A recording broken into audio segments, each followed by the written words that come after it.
పెళ్ళైనా పండగైనా వేడుక ఏదైనా పట్టుచీరల ప్రత్యేక వేదిక వారాహి సిల్క్స్.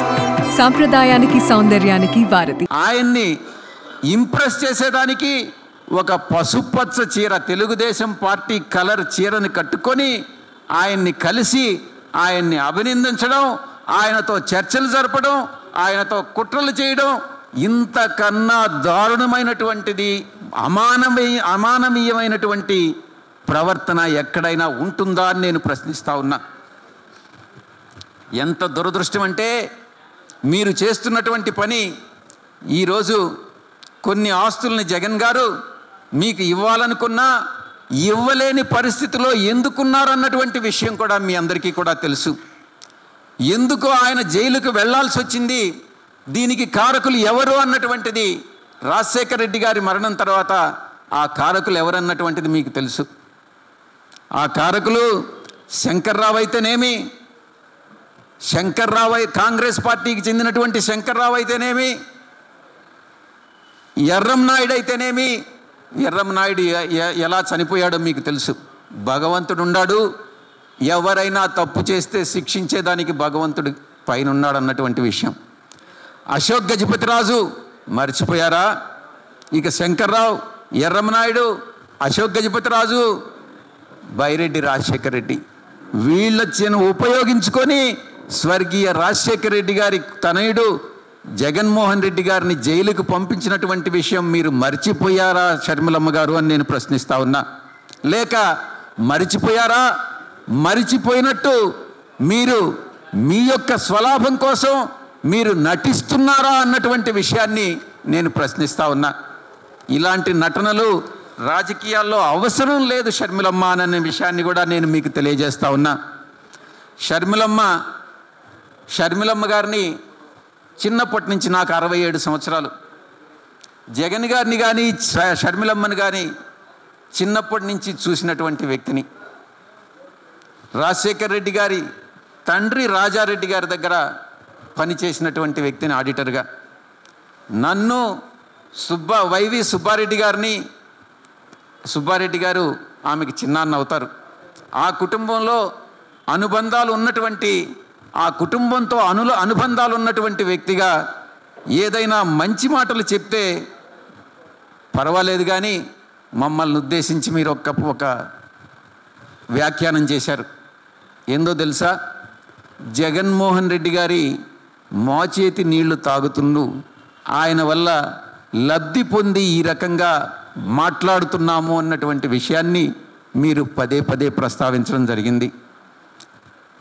మీ ప్రెస్ మీట్లు ఈటీవీలో వస్తాయి, ఆంధ్రజ్యోతిలో వస్తాయి, TV5లో వస్తాయి, మహా టీవీలో వస్తాయి, కానీ మేం ప్రెస్ మీట్లు పెడితే ఈ టీవీల్లో రావు. ఈ టీవీలన్నీ కూడా ఎల్లో మీడియాకు సంబంధించినటువంటివి అన్నటువంటి విషయం మీ అందరికీ కూడా తెలుసు, ప్రజలందరికీ కూడా తెలుసు. ఎల్లో మీడియా అజెండా కూడా ప్రజలందరికీ కూడా తెలుసు. ఒకటే, మీ అందరూ కూడా కలిసి పనిచేస్తున్నారు కాబట్టే ఈ రకంగా మీరు అన్నగారి పట్ల వ్యతిరేకంగా మీరు స్టేట్మెంట్స్ ఇస్తున్నారు, ప్రవర్తిస్తున్నారు అన్నటువంటి విషయాన్ని నేను తెలియజేస్తూ ఉన్నా. రాష్ట్రంలో ప్రతి ఇంట్లో చెల్లెమ్మలు ఉంటారు, ప్రతి ఇంట్లో ఉంటారు, అక్కలు ఉంటారు, చెల్లెళ్ళు ఉంటారు, తమ్ముళ్ళు ఉంటారు, అన్నలు ఉంటారు. కానీ శత్రువుకి మేలు చేసేదానికి ఎవరు మన శత్రువు? చంద్రబాబు నాయుడు, కాంగ్రెస్ పార్టీ. శత్రువుకి మేలు చేసేదానికి స్వంత అన్నైనటువంటి, మీకు స్వంత అన్నైనటువంటి జగన్మోహన్ రెడ్డి గారిని వెంటాడి కాటేసి విషపు పాము లాంటి చెల్లెమ్మను నేను ఎక్కడ ఈ యొక్క ఆంధ్ర రాష్ట్రంలో కానీ, తెలంగాణలో కానీ, భారతదేశంలో కానీ నేను చూడలేదమ్మా షర్మిలమ్మ అని నేను చెప్తా ఉన్నా. ఎంత అన్యాయం! మీ తండ్రి గారు చనిపోవడానికి, మరణానికి కారకులైనటువంటి వారితో మీరు చేతులు కలుపుతారా? 16 నెలలు జైల్లో పెట్టి బెయిల్ రాకుండా హింసించినటువంటి కాంగ్రెస్ పార్టీ PCC అధ్యక్షురాలుగా మీరు అధ్యక్షత వహిస్తారా? చంద్రబాబు రాజశేఖర రెడ్డి గారిని ఉద్దేశించి ఎంతటి క్రూరమైనటువంటి చావు చస్తాడో అనే ఆ వ్యాఖ్యానించినటువంటి చంద్రబాబు నాయుడిని మరణానికి కారకుడైనటువంటి చంద్రబాబు నాయుడుతో మీరు కుట్ర పన్నుతారా మీ అన్న పైన అని నేను ప్రశ్నిస్తా ఉన్నా. ఇక కెమెరా ముందు నిన్న ప్రెస్ మీట్లో మీరు కన్నీళ్లు పెట్టుకున్నారు. ఆ కన్నీళ్లు పెట్టుకొని మాట్లాడుతుంటే మీరు ఒక్కటి గుర్తించారా? ఎవరి కోసం కన్నీళ్లు పెట్టుకున్నారు? ఆ కన్నీళ్ళకి టీవీ కెమెరాల్లో మీ కన్నీళ్ళను చూపించారే కానీ ఆ కన్నీళ్ళకి ఎంత విలువ ఉంటుంది అన్నటువంటి విషయం మీరు గ్రహించారా? ఆ కన్నీళ్లకు విలువ లేదమ్మా. ఎందుకంటే స్వర్గీయ రాజశేఖర రెడ్డి గారు పైనుంచి ఆయన ఆత్మ క్షోభిస్తూ ఉంది. ఈరోజు ఆత్మక్షోభానికి చేస్తున్నటువంటి మీరు కన్నీళ్లు పెట్టుకున్నంత మాత్రాన ప్రజలు నమ్ముతారని మీరు భావించవద్దు అని నేను చెప్తా ఉన్నా. చంద్రబాబు సూపర్ 6 అంటూ వచ్చి అమలు చేయకుండా ఒక్క సూపర్ 6లో అమలు చేయకుండా తను వైఫల్యం చెందాడు కాబట్టే అక్క చెల్లెళ్ళని తల్లుల్ని తన వైపు లాక్కునేదానికి, ప్రజలను మభ్యపెట్టేదానికి మిమ్మల్ని వాడుకుంటున్నారు జగన్ గారికి వ్యతిరేకంగా అన్నటువంటి విషయాన్ని, ఒక పావుగా మీరు తయారయ్యారు అన్నటువంటి విషయాన్ని మీరు తెలుసుకోవాలని మీ అందరికీ మీకు నేను మనసారా విజ్ఞప్తి చేస్తా ఉన్నా.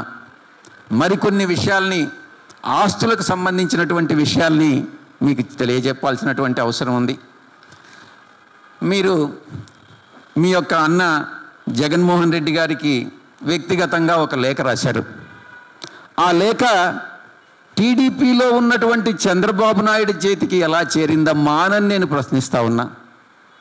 ఆ తర్వాత మీరు ట్వీట్ కూడా చేశారు. మీతో చేతులు కలిపినటువంటి చంద్రబాబు నాయుడు, ఆయన పార్టీలు, మీడియా సంస్థలు జగన్మోహన్ రెడ్డి గారిని వ్యక్తిత్వ హననం చేస్తుంటే మీరు దానికి ప్రేక్షక పాత్ర మాత్రమే కాకుండా మీరు కూడా దా కుట్రలో భాగస్వామి కావడం అన్నటువంటిది చాలా చాలా శోచనీయమైనటువంటి విషయం. జగన్ గారు ఇక కొన్ని విషయాలు ఆస్తులకు సంబంధించి మీకు చెప్పాలి. ఆస్తులకు సంబంధించి నేను ఒకటే చెప్తా ఉన్నా. ఎంఓయు రాశారు. ఎంఓయు మెమొరాండమ్ ఆఫ్ అండర్స్టాండింగ్ ఎవరి మధ్య జరిగింది? జగన్మోహన్ రెడ్డి గారి మధ్య, షర్మిలమ్మ గారి మధ్య. ఎప్పుడు జరిగింది? 2019 ఆగస్టులో జరిగింది. అది ఆయన జగన్మోహన్ రెడ్డి గారు ముఖ్యమంత్రిగా అయిన తర్వాత జరిగింది.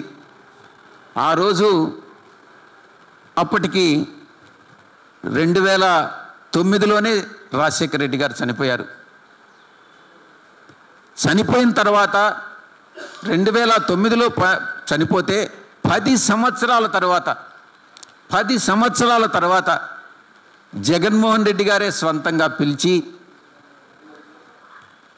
తనకై తాను తన ఆస్తిలో తను తను స్వంతంగా ఆర్జించినటువంటి తన ఆస్తిలో, అంటే అంతకుముందే పంపకాలు పార్టీషన్ జరిగినప్పటికీ కూడా తను స్వార్జితమైనటువంటి ఆస్తిలో 40% మీకు ఇస్తానని ఆయన ఎంఓయు చేసినటువంటి విషయం అందరికీ కూడా తెలుసు. ఈరోజు అటువంటి అన్న అది న్యాచురల్ లవ్ అండ్ అఫెక్షన్తో నా చెల్లికి నేను ఇవ్వాలి అన్నటువంటి ఒక మంచి ఉద్దేశంతో ఆయన ఆ ఎంఓయు చేయడం జరిగింది.